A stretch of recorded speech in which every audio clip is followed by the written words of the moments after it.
안녕하세요. 장로의 신학대학교에서 기독교 교육을 가르치고 있는 신영섭 교수입니다. 여러분들 만나 뵙게 되어서 너무 반갑습니다.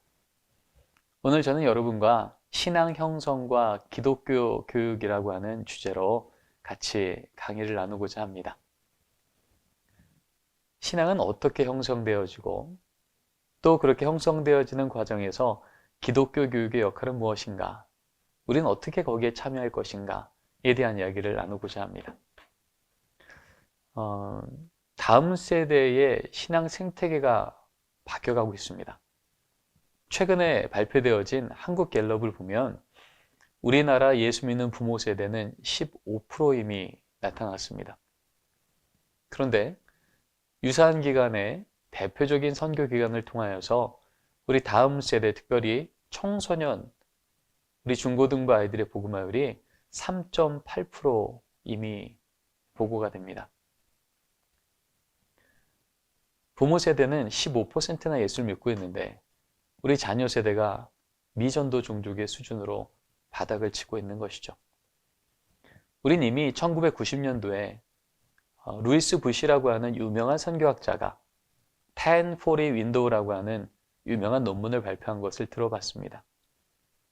그 당시 북위 10도부터 40도 사이에 미전도 종족이 다 몰려있으니 저기 빨리 선교사님 파송합시다. 그래서 우리에게 주신 이 선교의 사명을 잘 감당합시다. 그래서 전 세계가 응답합니다. 우리나라도 응답했죠. 그래서 170국이 넘는 전 세계에 선교사를 두 번째로 많이 파송하는 선교의 대국이 바로 우리 대한민국 한국교회가 됩니다.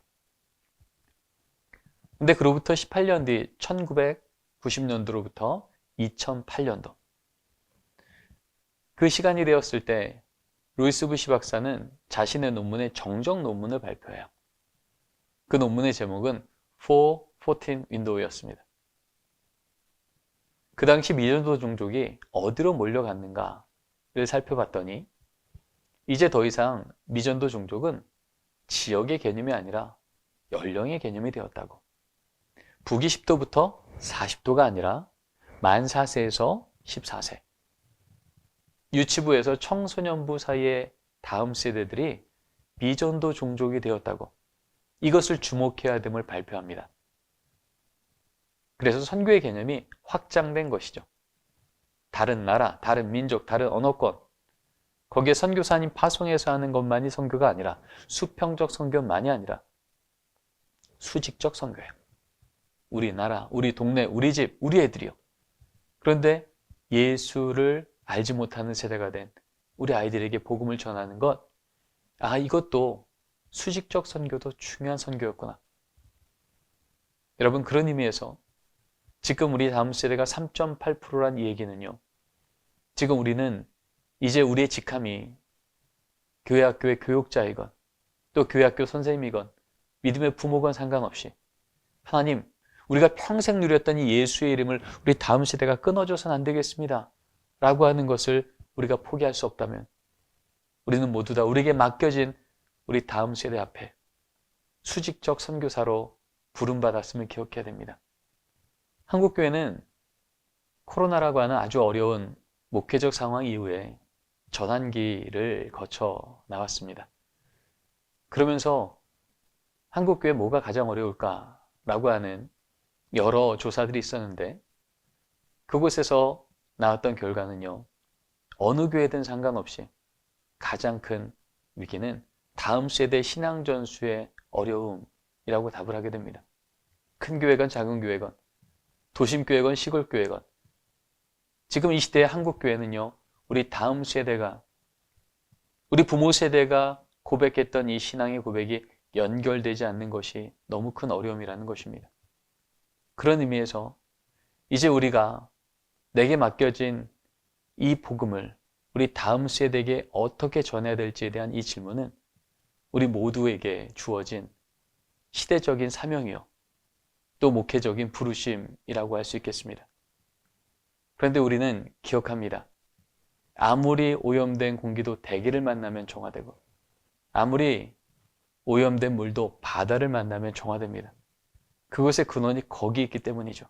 아무리 지금 이 시대 다음 세대들이 시대의 세속화와 어려움에 위축되고 얼룩졌을지라도 그들의 근원 되시는 예수 그리스도를 다시 만난다면 그들을 통하여 이 시대는 다시금 부흥의 바다로 생명의 파도로 하나님 다시 일으켜 주실 것을 믿습니다.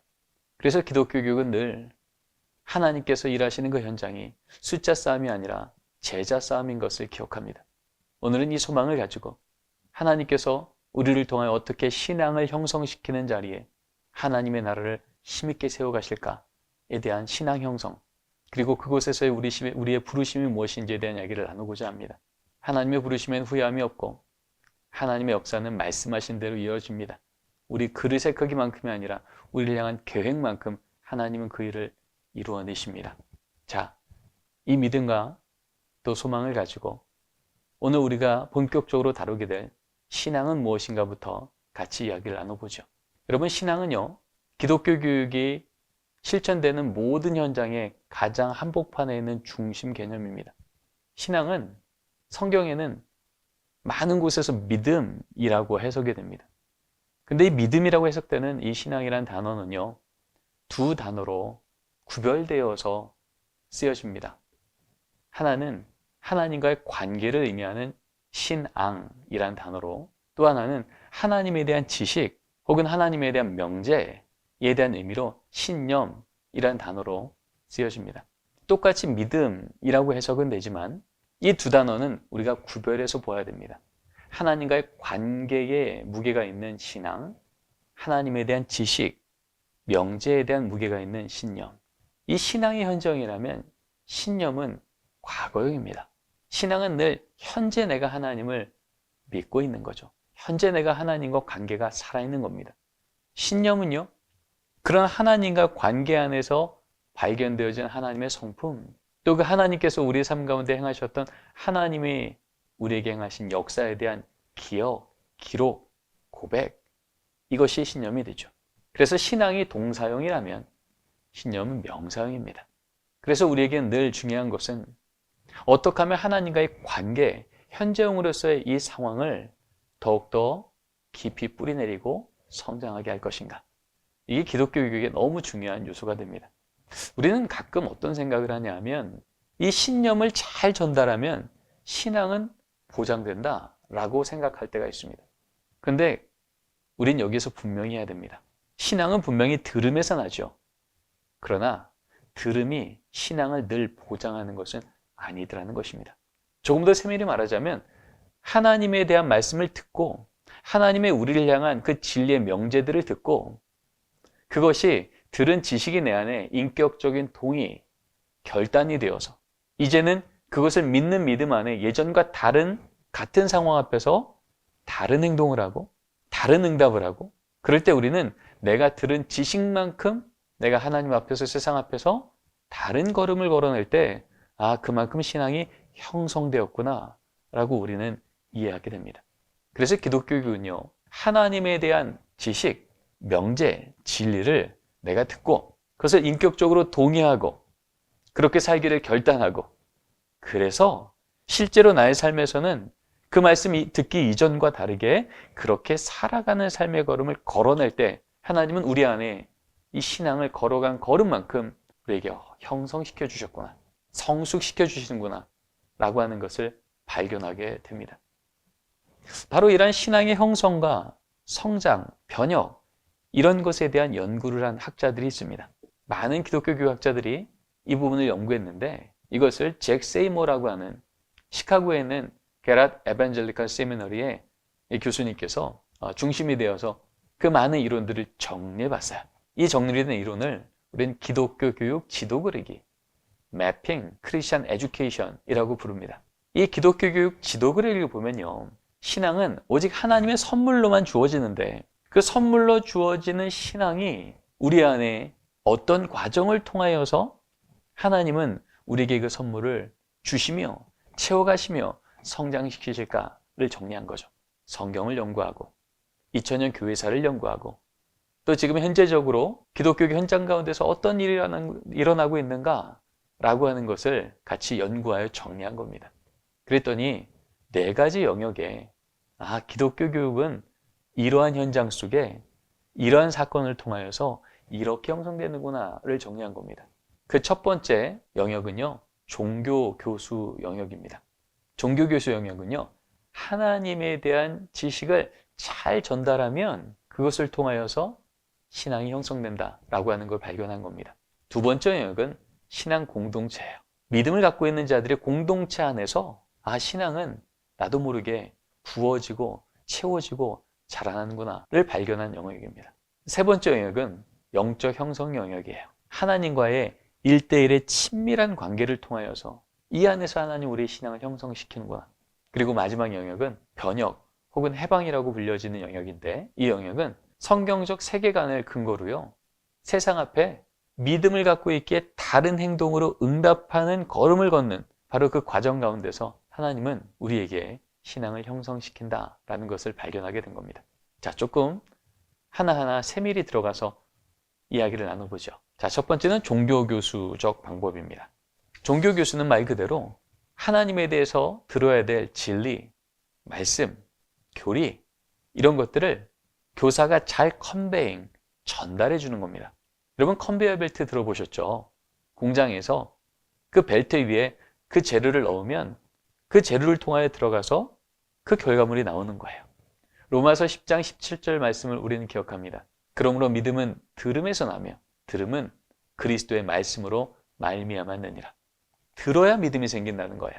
이 말은 교사는 들어야 될 진리의 말씀을 잘 전달, 컨베잉 해주는 역할을 감당하라는 것이죠. 지금 우리 한국교회 많은 현장에서 들려지는 하나의 평가는 우리 아이들이요, 기독교적인 교양이 부족하다라는 얘기를 해요. Christian illiteracy. 분명히 글을 읽을 줄도 알고 해석할 줄도 아는데 성경에 대한 지식이 많이 부족해 있다는 겁니다. 분명히 믿음의 가정에서 자라났고 교회를 꽤 오래 다녔는데 성경에 대해서 지식이 많이 없더라는 겁니다. 창세기부터 계시록까지 적어도 100개 이상의 메가 스토리들이 있잖아요. 그 이야기들을 이 마음 가운데 기억하고 또 그 말씀을 내 삶에 적용하기 위해서 그 기억한 것들을 적용하는 과정을 걸어내는 걸음을 우리는 안내해 줘야 된다는 겁니다. 주기도문의 핵심 내용, 사도신경의 핵심 고백, 기독교 전통을 통하여서 대림절에는, 사순절에는, 세례를 받을 때에는, 성찬식을 할 때에는 이러한 우리가 알아야 될 그 기독교적인 내용들과 개념들에 대해서 기본적으로 잘 전달해주는 이 과정이 필요하다는 겁니다. 근데 여기서 중요한 것은요, 우리가 하나님에 대한 말씀, 교리를 잘 전달한다는 것은 지식만을 전한다는 의미가 아닙니다. 그 성경의 이 텍스트를 통해서 전하고자 하는 하나님의 메시지, 이게 정말 중요한 거죠. 그래서 다윗과 골리앗 이야기의 핵심은 다윗이 용감했다가 아니더라는 거예요. 다윗이 진짜 골리앗을 쓰러뜨렸던 무기는 손에서 나갔던 돌멩이가 아니라 입에서 나갔던 믿음의 고백이라고. 진짜 골리앗을 쓰러뜨린 건 다윗에게 믿음 주신 하나님, 골리앗보다 능히 크셔서 작은 돌멩이로도 골리앗을 능히 쓰러뜨리시는 그 하나님의 역사하심, 믿음을 부어주심, 용기를 부어주심, 바로 그것을 전하기까지가 바로 종교교수적 이 영역에서의 교사의 역할이라는 거죠. 다니엘과 사자굴 사건, 다니엘이 용감했다가 아니라는 거예요. 사자 입을 봉하시는, 사자보다 능히 크신 그 하나님을 눈으로 보며 들어가게 하신 하나님의 믿음 부어주심, 통행하심. 솔로몬의 재판 사건이 솔로몬이 주인공이 아니라 솔로몬에게 지혜를 후히 부어주신 하나님.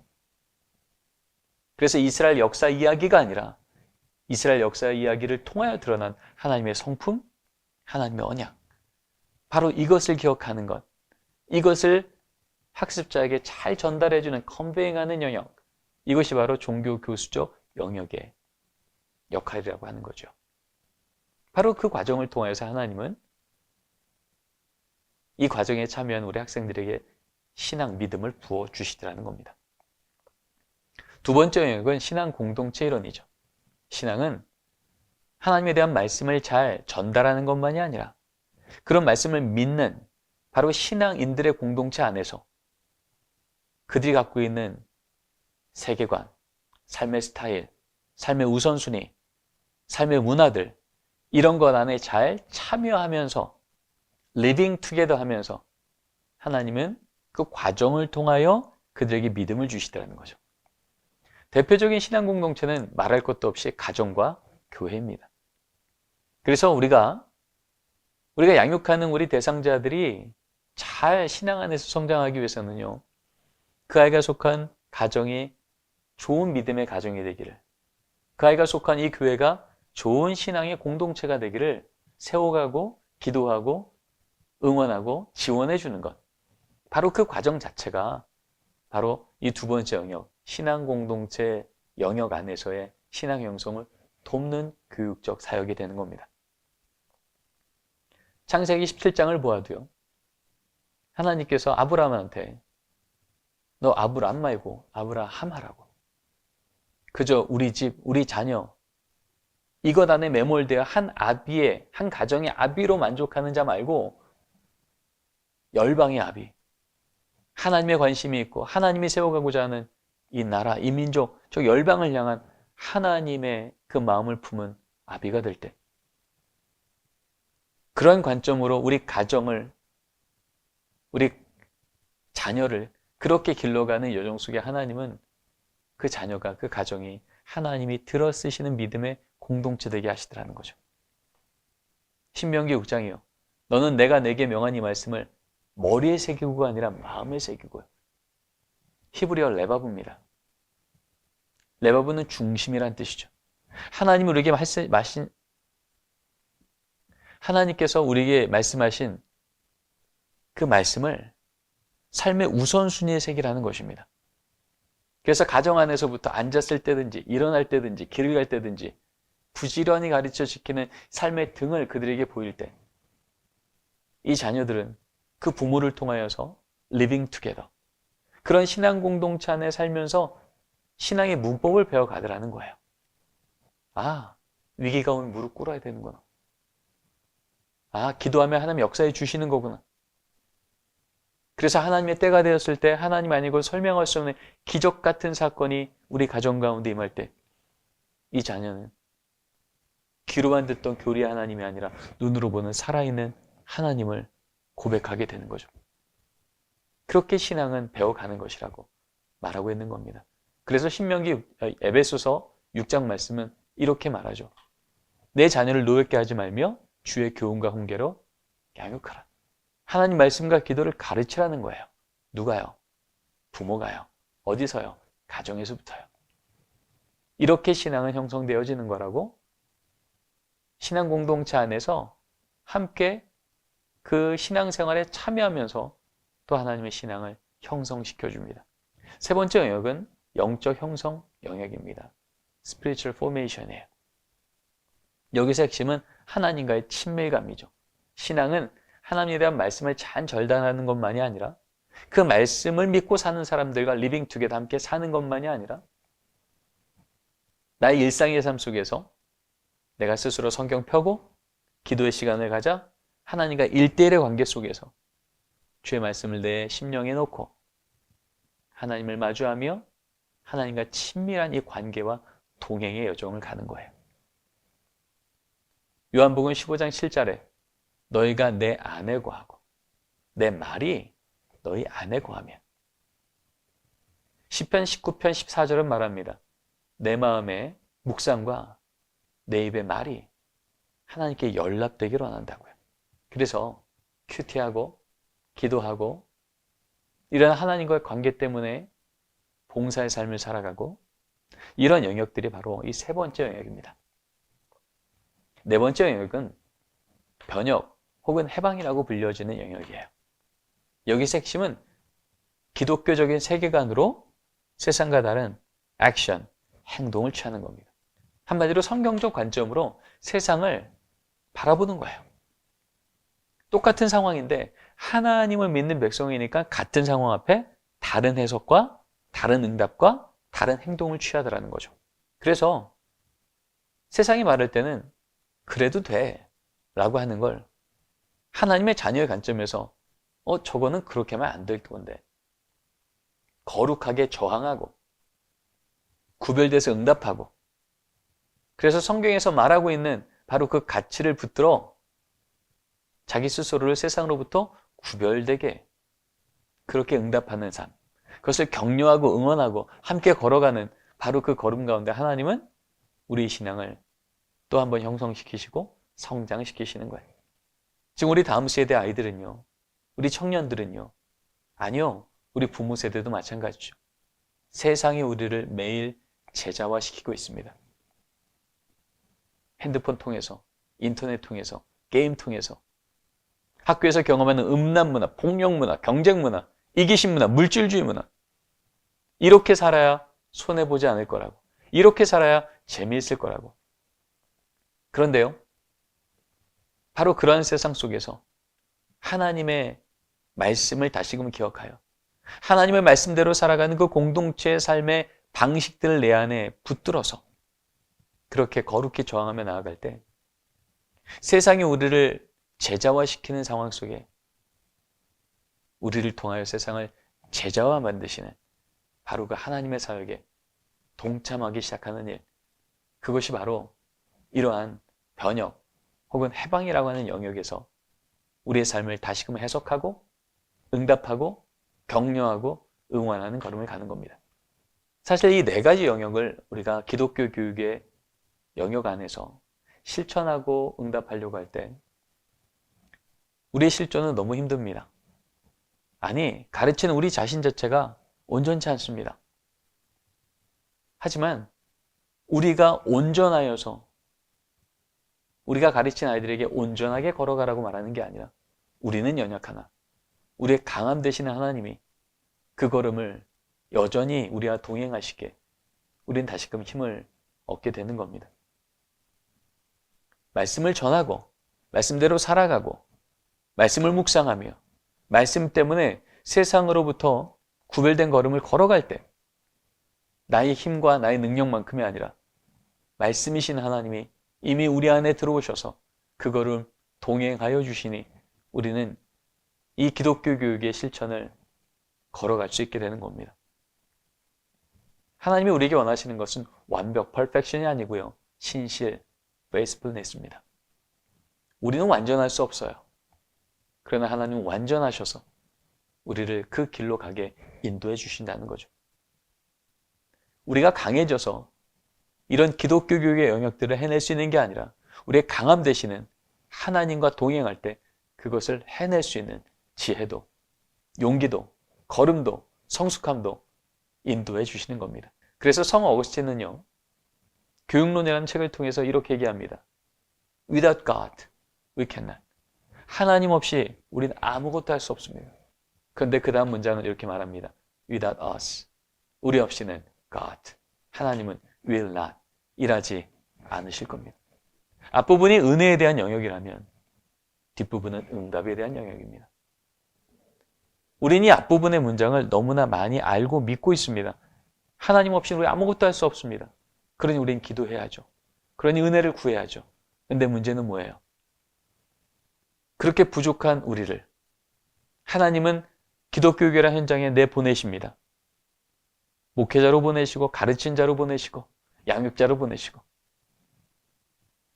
내 인격으로 안 되고 내 지식으로 안 되고 내 힘으로 안 될 때 그럼에도 불구하고 하나님께서 우리를 통해서 일하시는 것은 어떤 원리일까요? Without us, 우리 없이는 God will not, 일하지 않으시는 그 하나님이요. 하나님 없이는 아무것도 할 수 없는 그 완벽하신 하나님, 그 능력의 하나님의 플랜 A, 바로 그 아이가, 바로 그 가정이, 바로 그 교회가 하나님 앞에 성장하기 위해서 하나님께서 그 옆에 딱 붙여준 사람이 누구라고요? 바로 나잖아요.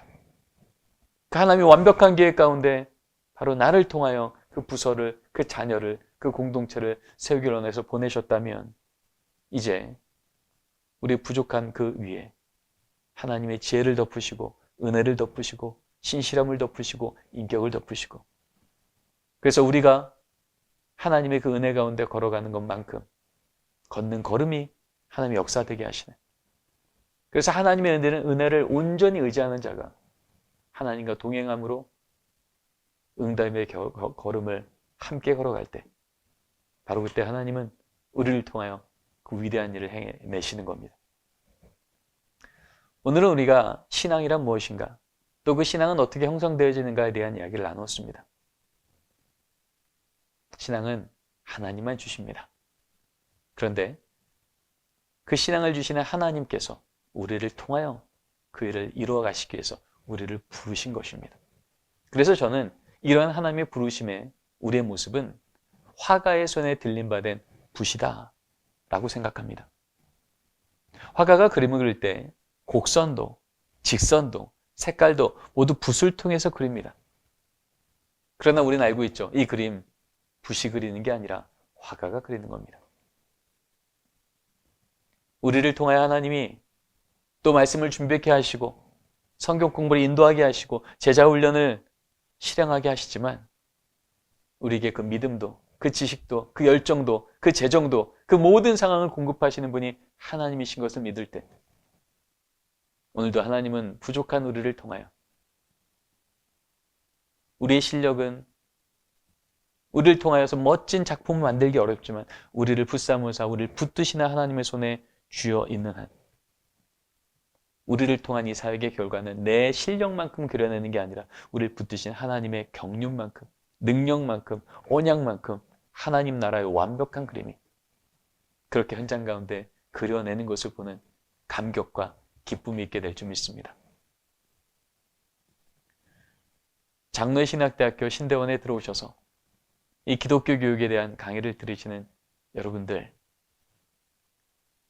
오늘 강의를 통해 하나님께서 우리를 통해 어떤 일을 행하실지, 또 어떤 자리로 부르셨는지, 또 거기서 우리 역할은 무엇인지 이런 강의를 들으며 여러분 안에 하나님이 주시는 큰 위로와 격려와 소망과 능력이 함께하기를 간절히 바라겠습니다.